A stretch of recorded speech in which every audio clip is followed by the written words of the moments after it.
حماس به عنوان یک گروه مبارز، نه به عنوان یک دولت، نه به عنوان یک کشور با امکانات زیاد، به عنوان یک گروه مبارز توانست دولت غاصب صهیونیست رو با اون همه امکانات ضربه فنی کنه. این خلاصه مطلب. تا امروز هم نتوانستند از زیر بار فشار و ننگی که این شکست بر اونها وارد کرده خودشون رو خارج کنن. بله قدرت نمایی میکنن، اما کجا؟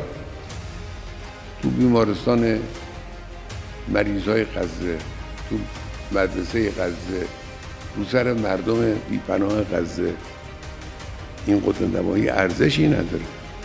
این مثل اینه که یک ورزشکاری توی میدان شکست بخوره، بعد برای تلافی اون شکست به طرفدارای تیم مقابل حمله کنه، به اونها فحاشی کنه، به اونها رو کتک بزنه.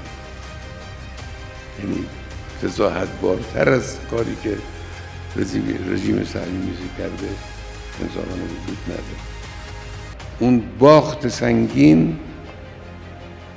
باخت سنگین رژیم صهیونیستی با این بمباران ها جبران نخواهد شد و این بمباران ها عمر این رژیم غاصب رو کوتاه‌تر خواهد کرد. این ظلم و بیرحمی بی پاسخ نخواهد موند. این رو بدانند.